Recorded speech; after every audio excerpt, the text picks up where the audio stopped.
자영업 실패 후 7년 다시 일어서기까지 과정은 이렇습니다. 사업 실패 후 7년 만에 다시 시작합니다. 이 말을 하기까지 저는 무려 2555일의 시간이 필요했습니다. 7년이라는 긴 터널을 지나오면서 빚더미에 앉았던 40대 중반의 가장이 어떻게 다시 일어설 수 있었는지 그 아픈 과정을 오늘 처음으로 공개합니다. 여러분 중에도 지금 사업이 어렵거나 폐업을 고민하시는 분들이 계실 겁니다. 혹은 이미 실패를 경험하고 막막한 현실 앞에 서 계신 분들도 있으실 겁니다. 이 이야기가 그런 분들께 작은 위로와 희망이 되길 바라며 제 가장 어두웠던 시간들을 솔직하게 나누고자 합니다. 2016년 봄, 저는 13년간 다니던 직장을 그만두고 음식점을 열었습니다. 당시 저는 46세였고 아내와 중학생, 초등학생 두 아이가 있었습니다. 식당 창업을 결심한 이유는 단순했습니다. 월급쟁이로 살기에는 미래가 불안하다는 생각, 그리고 내 가게를 갖고 싶다는 오랜 꿈 때문이었습니다. 회사에서 받은 퇴직금 5,600만 원과 그동안 모아둔 적금 3천만 원, 거기에 부모님께 빌린 2천만 원을 합쳐 총 1억 600만 원으로 60평 규모의 일식당을 열었습니다. 권리금만 5천만 원을 주고 들어갔고 인테리어 비용으로 3,200만 원이 들어갔습니다. 월세는 보증금 5천만 원에 월 350만 원이었습니다. 가게를 열기 전 저는 6개월 동안 일식 조리학원에 다니며 기술을 배웠고 3개월간 실제 일식당에서 무급으로 일하면서 현장 경험을 쌓았습니다. 아내는 회계와 홀서빙을 맡았고 추가로 아르바이트 직원 2명을 고용했습니다. 가족의 미래를 위한 도전이었고 우리 모두 성공을 확신했습니다. 처음 2달은 기대 이상이었습니다. 오픈 이벤트로 큰 홍보를 했고 입소문을 타면서 손님들이 꾸준히 찾아주었습니다.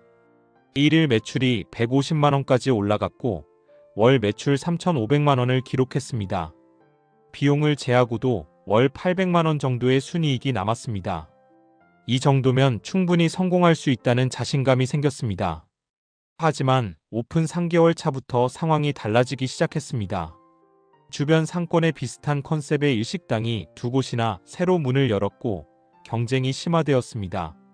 4개월 차에는 월 매출이 2,800만 원으로 떨어졌고 6개월 차에는 1,900만 원까지 하락했습니다. 월세와 재료비, 인건비를 빼고 나면 손에 쥐는 것이 거의 없었습니다. 무엇보다 제 요리 실력이 한계에 부딪혔습니다. 6개월의 학원 경험과 3개월의 현장 경험만으로는 10년 이상 경력을 가진 주변 일식당 셰프들과 경쟁하기에 역부족이었습니다. 손님들의 맛이 예전 같지 않다는 피드백이 늘어났고 단골 손님들이 하나둘 발길을 끊었습니다. 메뉴를 개발하고 가격을 조정하고 각종 할인 이벤트를 진행해봤지만 효과는 미미했습니다. 광고비 지출은 늘어가는데 매출은 계속 감소했습니다. 개업 1년 차가 되던 2017년 봄, 월 매출이 1,500만 원까지 떨어졌고 월 300만 원 이상의 적자를 기록하기 시작했습니다. 그때부터 저는 부족한 운영자금을 채우기 위해 대출을 받기 시작했습니다. 처음에는 은행에서 사업자 대출 3천만 원을 받았습니다. 그러나 그 돈은 3개월 만에 바닥났고 다시 제2금융권에서 2천만 원을 빌렸습니다. 이자율은 훨씬 높았지만 당시에는 당장의 월세와 직원 급여를 해결해야 했기에 선택의 여지가 없었습니다. 가게 상황이 안 좋아지면서 가정에도 금이 가기 시작했습니다. 아내와의 다툼이 잦아졌고 아이들 교육비도 줄여야 했습니다. 가장으로서의 자존심은 무너져 내렸고 밤마다 왜 이런 선택을 했을까 후회하는 시간이 길어졌습니다. 개업 1년 6개월 차인 2017년 가을, 저는 결국 폐업을 결정했습니다. 월세를 2달이나 밀린 상태였고 더 이상 버틸 자금도 없었습니다. 권리금은 겨우 1,500만 원을 받았고 그마저도 밀린 월세와 대출 이자를 갚는 데 사용되었습니다. 폐업 후 정산을 해보니 상황은 처참했습니다. 은행 대출 3천만 원, 제2금융권 대출 2천만 원, 카드 현금 서비스 1,500만 원, 부모님께 빌린 2천만 원까지 총 8,500만 원의 빚이 남았습니다. 퇴직금과 적금으로 모았던 8,600만 원은 물거품이 되었고 오히려 8,500만 원의 빚을 떠안게 된 것입니다. 가장 힘들었던 것은 경제적 타격보다 정신적 충격이었습니다. 자존감이 완전히 무너졌고 우울증이 찾아왔습니다. 아침에 일어나기가 두려웠고 누구를 만나는 것도 부담스러웠습니다. 특히 아이들 앞에서 한없이 작아지는 느낌이 가장 고통스러웠습니다. 폐업 직후 3개월간 저는 집에서 거의 나가지 않았습니다. 아내는 근처 마트에서 파트타임으로 일하기 시작했고 저는 구직 활동조차 할 의욕이 없었습니다. 이제 와서 누가 나를 채용하겠는가라는 패배감에 빠져 있었습니다. 그러던 어느 날 중학교 3학년이었던 큰아이가 제게 말했습니다. 아빠, 괜찮아요. 우리는 아직 가족이잖아요. 그 말이 저를 깨웠습니다. 아직 어린 자녀들이 저를 위로하는 상황이 너무 비참하게 느껴졌고 이대로는 안 되겠다는 생각이 들었습니다. 그렇게 2018년 초 저는 47세의 나이로 새로운 출발을 결심했습니다. 그러나 현실은 냉혹했습니다. 40대 후반에 실패한 자영업자를 채용하려는 기업은 거의 없었습니다. 3개월 동안 50군데가 넘는 회사에 이력서를 내고 면접을 봤지만 번번이 거절당했습니다. 결국 저는 프라이드를 버리고 지인의 소개로 중소유통업체 물류창고에서 일하기 시작했습니다. 월급은 최저임금 수준인 180만 원이었습니다.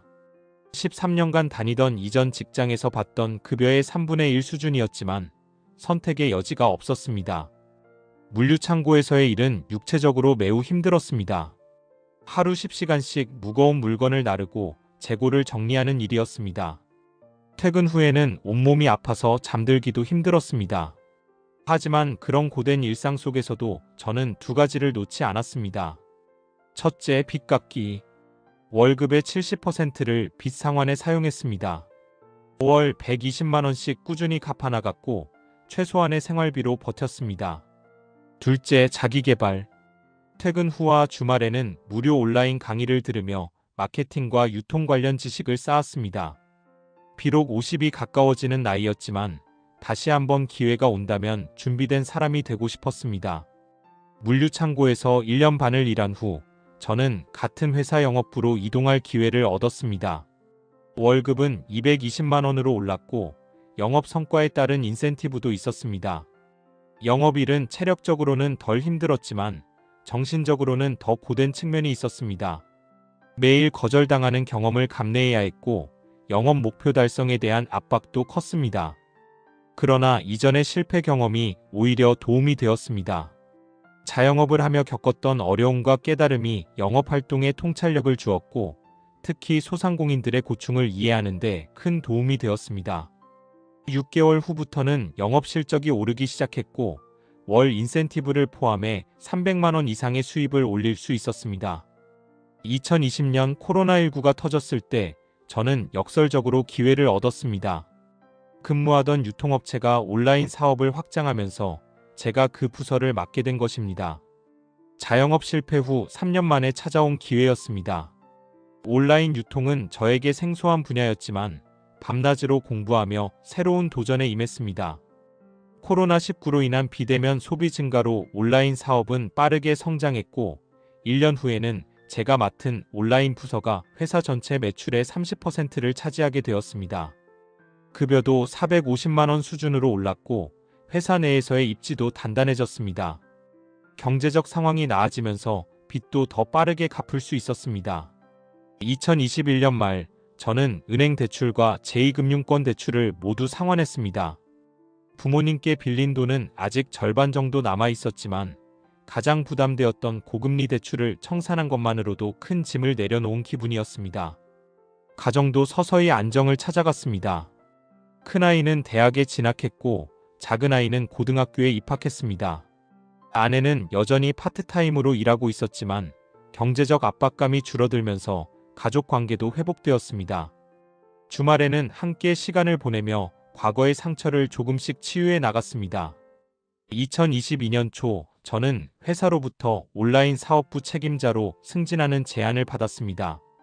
월급은 550만 원으로 올랐고 성과급까지 포함하면 연봉 7천만 원 수준이 되었습니다.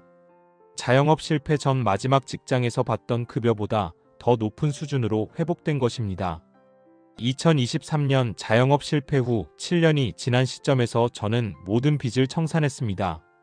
부모님께 빌린 돈까지 모두 갚았고 이제는 적금과 투자를 통해 새로운 자산을 쌓아가기 시작했습니다. 50대 중반의 나이였지만 인생의 두 번째 기회를 맞이하게 된 것입니다. 지금 돌이켜보면 자영업 실패는 제 인생에서 가장 큰 좌절이자 가장 값진 경험이었습니다. 그 과정에서 배운 교훈들이 오늘의 저를 만들었고 더 단단한 사람으로 성장하게 해주었습니다. 7년이라는 시간 동안 제가 깨달은 점들을 공유하고 싶습니다. 첫째, 준비 없는 도전은 실패할 확률이 높습니다. 저는 6개월의 학원 교육과 3개월의 현장 경험만으로 음식점을 열었습니다. 이는 결정적으로 부족한 준비였습니다. 최소 3년 이상의 현장 경험과 전문성이 필요했고 상권 분석과 경쟁력 확보 방안도 더 면밀히 검토했어야 했습니다. 둘째, 자금 계획은 보수적으로 세워야 합니다. 저는 초기 투자금과 운영 자금을 너무 낙관적으로 계산했습니다. 최소 2년은 적자를 감수할 수 있는 자금력이 있어야 했는데 6개월치 운영 자금만 준비한 것이 치명적이었습니다. 셋째, 실패해도 인생은 계속됩니다. 실패 직후에는 모든 것이 끝난 것처럼 느껴졌지만 시간이 지나면서 새로운 기회와 가능성이 열렸습니다. 중요한 것은 실패에 머물지 않고 다시 일어서는 용기와 끈기였습니다. 넷째, 가족의 지지는 가장 큰 힘입니다. 가장 어려운 시기에 아내와 아이들이 보여준 이해와 응원이 저를 다시 일어서게 한 원동력이었습니다. 비록 경제적으로는 어려웠지만 가족의 정서적 지지는 그 어떤 돈보다 값진 자산이었습니다. 다섯째, 나이는 숫자에 불과합니다. 47세에 물류창고 일을 시작했을 때 많은 사람들이 이 나이에 다시 시작하기 너무 늦었다고 했습니다. 하지만 포기하지 않고 꾸준히 노력한 결과 50대 중반에 제2의 전성기를 맞이할 수 있었습니다. 여섯째, 경험은 가장 값진 자산입니다. 자영업 실패 경험이 오히려 새로운 직장에서 강점으로 작용했습니다. 실패를 통해 배운 교훈들이 업무의 깊이를 더해 주었고 남다른 시각과 통찰력을 제공했습니다. 일곱째, 꾸준함이 기적을 만듭니다. 월급의 70%를 5년 이상 빚 갚는 데 사용하며 미니멀한 생활을 유지하는 것은 쉽지 않았습니다. 하지만 그 꾸준함이 결국 8,500만 원의 빚을 모두 상환하는 결과를 가져왔습니다. 여덟째, 새로운 기술과 트렌드에 적응하는 것이 중요합니다. 온라인 유통이라는 새로운 분야에 도전하지 않았다면 지금의 성공은 없었을 것입니다. 나이에 상관없이 변화하는 시장과 기술에 적응하는 능력이 중요했습니다. 아홉째, 실패를 숨기지 마세요. 처음에는 자영업 실패를 부끄럽게 여겨 숨기려 했습니다. 하지만 오히려 솔직하게 인정하고 그 경험을 강점으로 활용했을 때 더 많은 기회가 찾아왔습니다. 마지막으로 건강이 최고의 자산입니다. 물류창고에서 일할 때 허리를 다쳤고 스트레스로 위장병도 생겼습니다. 건강을 잃으면 모든 것을 잃는다는 사실을 몸소 깨달았습니다. 지금은 일주일에 3번 이상 운동하며 건강관리에 신경 쓰고 있습니다. 지금 이 글을 읽고 계신 분 중에 자영업 실패로 고통받고 계신 분이 있다면 희망을 잃지 마시기 바랍니다. 설령 50대가 되어 다시 시작하더라도 꾸준함과 끈기만 있다면 재기할 수 있습니다. 제가 그랬듯이 말입니다. 자영업 실패는 인생의 끝이 아니라 새로운 시작이 될 수 있습니다. 물론 쉽지 않은 과정이고 많은 인내와 희생이 필요합니다. 하지만 포기하지 않고 한 걸음씩 나아간다면 반드시 빛이 보일 것입니다. 이제 저는 새로운 도전을 준비하고 있습니다. 회사 생활을 하면서도 퇴근 후 온라인 유통 관련 부업을 시작했고 2년 후에는 온전히 제 사업으로 독립할 계획입니다. 이번에는 철저한 준비와 충분한 자금력 그리고 과거의 실패에서 얻은 교훈을 바탕으로 더 견고하게 시작할 것입니다. 인생은 마라톤입니다. 중간에 넘어지더라도 다시 일어나 끝까지 달려야 합니다. 저의 7년간의 재기 과정이 지금 어려움을 겪고 계신 분들께 작은 희망이 되길 바랍니다. 저는 자영업 실패 후 7년이라는 시간 동안 다시 일어서는 법을 배웠습니다. 그리고 이제는 더 단단하고 지혜로운 사람이 되어 새로운 도전을 준비하고 있습니다. 여러분도 포기하지 말고 꾸준히 나아가시길 응원합니다. 이제는 실패를 두려워하지 않습니다. 그것이 제가 자영업 실패 후 7년간의 시간을 통해 얻은 가장 큰 자산입니다. 지금 이 글을 읽고 계시는 분께 가장 강조하고 싶은 것은 포기하지 말라는 것입니다. 제가 가장 어둡고 절망적인 순간에도 포기하지 않고 한 걸음씩 나아갔기에 오늘의 회복이 가능했습니다. 실패는 끝이 아니라 새로운 시작입니다. 특히 자영업 실패는 많은 사람들이 겪는 경험이며 그 과정에서 배우는 교훈은 인생의 다른 영역에서 값진 자산이 됩니다. 터널의 끝에는 반드시 빛이 있습니다. 그 빛을 향해 한 걸음씩 나아가시길 응원합니다. 자영업 실패 후 재기하는 과정은 단순히 경제적 회복만을 의미하지 않습니다. 심리적, 정서적, 관계적 회복이 함께 이루어져야 진정한 재기가 가능합니다. 저는 그 모든 영역에서 회복을 경험했고 지금은 더 강하고 지혜로운 사람이 되었다고 자신 있게 말할 수 있습니다. 인생은 우리가 넘어지는 횟수가 아니라 다시 일어나는 횟수로 평가됩니다. 저는 한 번 넘어졌지만 다시 일어났습니다. 여러분도 할 수 있습니다. 빚이 많고 나이가 많다고 해서 절대 포기하지 마세요. 50대의 물류창고에서 다시 시작한 저도 결국 재기에 성공했습니다. 여러분도 반드시 해낼 수 있습니다. 마지막으로 재기 과정에서 가장 중요한 것은 건강입니다. 모든 것을 잃어도 건강만 있다면 다시 시작할 수 있습니다. 경제적 어려움 속에서도 건강 관리만큼은 절대 소홀히 하지 마세요. 이 글이 비슷한 상황에 처한 누군가에게 작은 희망이 되기를 바랍니다. 저는 이제 자영업 실패의 아픔을 딛고 새로운 인생을 시작했습니다. 실패는 끝이 아닌 새로운 시작이었고 그 과정에서 얻은 값진 교훈들이 제 인생의 나침반이 되었습니다. 앞으로도 어떤 어려움이 와도 포기하지 않고 한 걸음씩 나아가려 합니다. 여러분도 지금 어떤 어려움을 겪고 계시더라도 그것이 인생의 끝이 아니라는 것을 기억하시길 바랍니다. 터널의 끝에는 반드시 빛이 있습니다. 그리고 그 빛을 향해 가는 여정에서 우리는 더 강하고 지혜로운 사람으로 성장합니다. 실패는 성공의 어머니라는 말이 있습니다. 저에게 자영업 실패는 분명 쓰라린 경험이었지만 그것이 없었다면 지금의 저도 없었을 것입니다.